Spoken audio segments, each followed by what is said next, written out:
दोस्तों, क़याम पाकिस्तान के फ़ौरन बाद हुकूमत को जिन दो बड़े मसाइल का सामना करना पड़ा वो महाजरीन की आबादकारी और सरहदों का दिफा था, क्योंकि कश्मीर के एक बड़े हिस्से को अंग्रेज़ों ने मतनाज़ा करार देकर हाल तलब ही छोड़ दिया था। दोस्तों, मैं हूं मोहम्मद ज़िशान और आप देख रहे हैं क्रेडिबल आसी यूट्यूब चैनल। दोस्तों, हमारे 1 मिलियन सब्सक्राइबर पूरे करने में हमारा साथ दें और वीडियो की हौसला अफजाई के लिए हमारे चैनल को सब्सक्राइब करें, शेयर करें और बेल आइकन पर लाजमी क्लिक करें।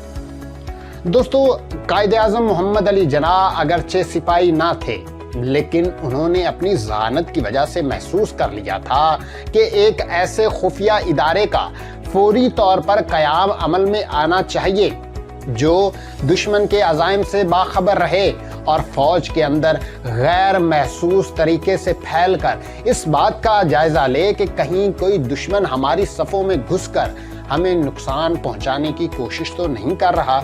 इस मकसद के हसूल के लिए उन्होंने इंटर सर्विसेज इंटेलिजेंस डायरेक्टरेट कायम करने का फैसला किया। उस ज़िम्न में कायद-ए-आज़म ने फौज के deputy chief of staff major general Hill Cawthorne से मुलाकात की और उन्हें ISI के नाम से एक खुफिया इदारा कायम करने का मिशन सौंपा। उन दिनों सिकंदर मिर्जा सेक्रेटरी दिफा के ओहदे पर फायज थे। चनांचे बिल कारथोर्न और सिकंदर मिर्जा ने 1948 में फैसला किया कि ISI के क़याम का मिशन शाहिद हामिद को दे दिया जाए। शाहिद हामिद मरहूम ISI के बानी सरबराह थे और बाद में वो मेजर जनरल के ओहदे पर पहुंचकर रिटायर हुए। शाहिद हामिद का कहना है कि वो 14 जुलाई 1948 को कराची पहुंचा और सेक्रेटरी दिफा सिकंदर मिर्जा से मुलाकात की।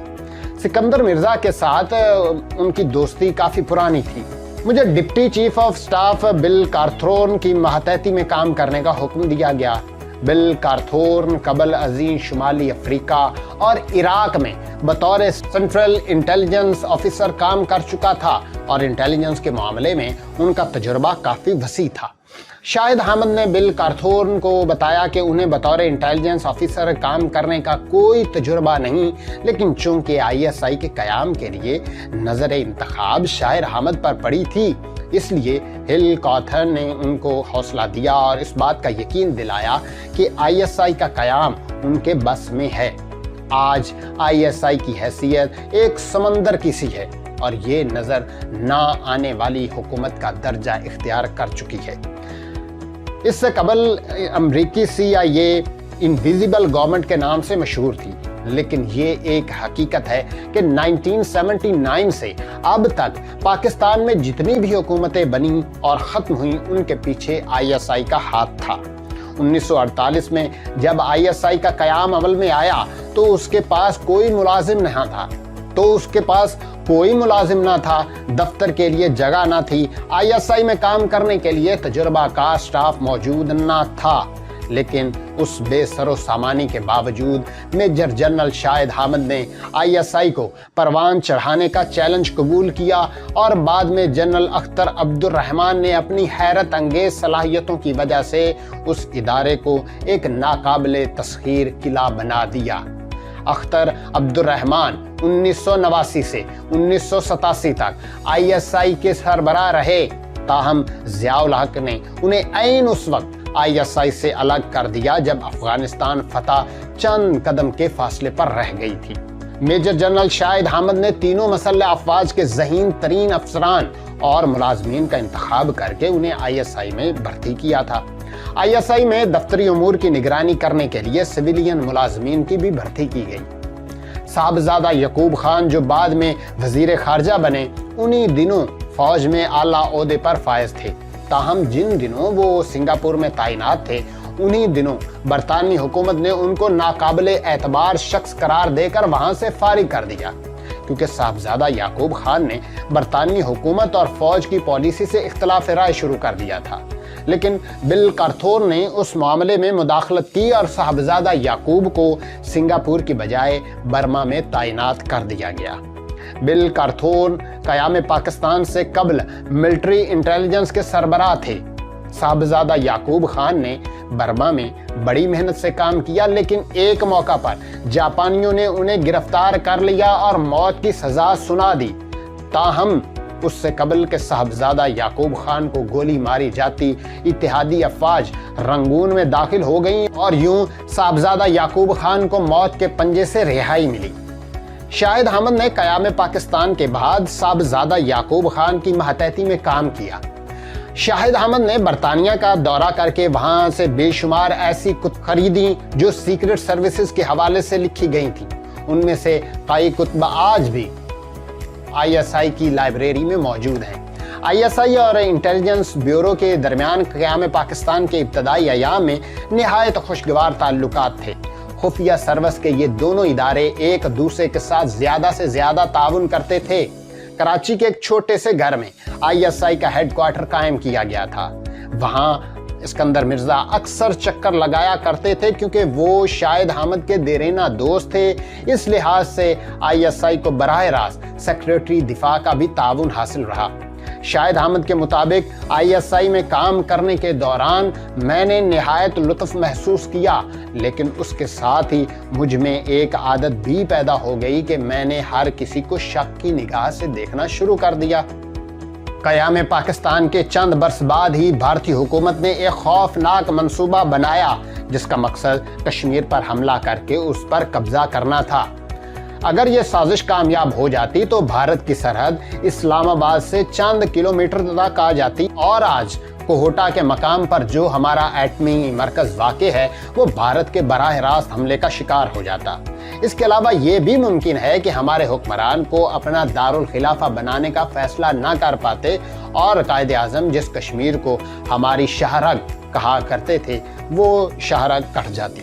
ہوا یہ کہ قیام پاکستان سے قبل نہرو خاندان کو یہ غلط فہمی تھی کہ پاکستان جس بے سر و سامانی کی حالت میں قائم ہوا ہے وہ تھوڑے عرصے کے اندر ٹوٹ جائے گا، اور جو قائد اعظم آج اعلیٰ خطہ زمین کے حصول کے لیے کوشاں ہیں وہ ہاتھ جوڑ کر کہیں گے کہ ہمیں اپنے ساتھ ملا لو۔ لیکن غیور مسلمانوں نے جب بھارت کا یہ خواب پورا نہ ہونے دیا تو بھارتی حکومت نے آزاد کشمیر باقی ماندہ حصے پر بھی قبضہ کرنے کا فیصلہ کر لیا۔ ان ایام میں میجر جنرل اکبر خان امور کشمیر کے انچارج تھے اور وہ کشمیر کی لڑائی لڑ رہے تھے۔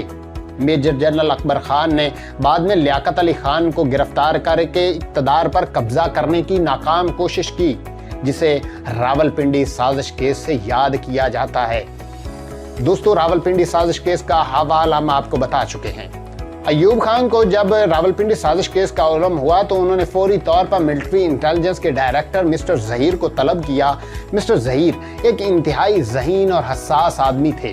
جب ایوب خان نے حد سے زیادہ ان کی بے عزتی کی تو انہوں نے خودکشی کر لی۔ بہرحال ISI نے بھارت کے مذموم سازش کو ناکام بنا دیا۔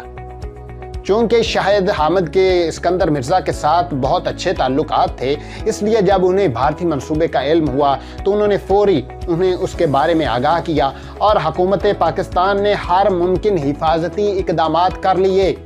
بھارتی منصوبہ یہ تھا کہ ان دنوں حریت پسند کشمیر کی آزادی کے لیے گوریلا کارروائیوں کا آغاز کر دیا جائے، کیونکہ بھارتی افواج نے کھلم کھلا کشمیر پر یلغار کر دی تھی۔ بھارت کا خیال تھا کہ اسے آسانی کے ساتھ کشمیر مل جائے گا۔ ISI کے سربراہ نے جب سیکرٹری دفاع کو اس منصوبے سے آگاہ کیا تو انہوں نے شاہد احمد کو مشورہ دیا کہ چونکہ یہ معاملہ انتہائی اہم ہے اس لیے وہ بنفس نفیس لیاقت علی خان کو صورتحال سے آگاہ کریں۔ چنانچہ شاہد احمد نے لیاقت علی خان کو بھارتی سازش سے آگاہ کیا اور انہیں یہ بھی بتا دیا کہ بھارتی افواج کس وقت حملہ کریں گی۔ یہ سن کر لیاقت علی خان نے شاہد احمد سے پوچھا کہ کیا آپ کو اپنی معلومات کی صداقت پر مکمل یقین ہے؟ شاہد احمد کے اقرار پر لیاقت علی خان پریشان ہو گئے اور انہوں نے اسی دن ایک جلسہ عام سے خطاب کرتے ہوئے بھارت کو گھونسا دکھایا، جس کا مطلب یہ تھا کہ وہ بھارتی سازش سے پوری طرح آگاہ ہیں اور اگر بھارتی افواج نے پاکستان پر حملہ کیا تو انہیں منہ کی کھانا پڑے گی۔ اس شام لیاقت علی خان نے ISI کے ہیڈ کوارٹر کا دورہ کیا اور انہوں نے اس خفیہ ادارے کی کارکردگی کی تعریف کرنے کے بعد اسے مزید فعال بنانے کے لیے جدید خطوط پر استوار کرنے کا حکم دیا۔ یہ سارا کام اس قدر رازداری سے ہوا کہ بھارت کو اس کی خبر اس وقت ہوئی جب لیاقت علی خان نے جلسہ عام سے خطاب کرنے کے بعد اس شام ریڈیو پر قوم سے خطاب کیا۔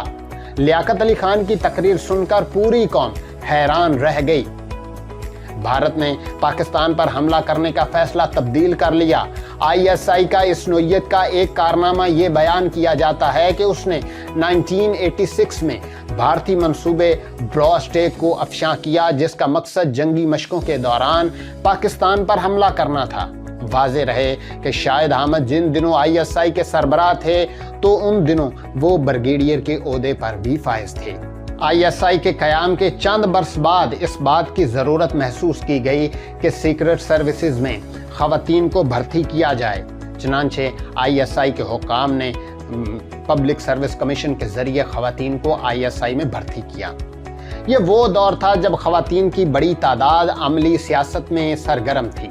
मोहतरमा फातिमा जना ने तहरीक पाकिस्तान के दौरान ख़वातीन के एक दस्ते को तैयार किया था, जिसने मर्दों के शाना बशाना तहरीक में हिस्सा लिया। ताहम मोहतरमा फातिमा जना और राना लियाकत अली खान के दरमियान ताल्लुकात भी खुशगवार ना रहे।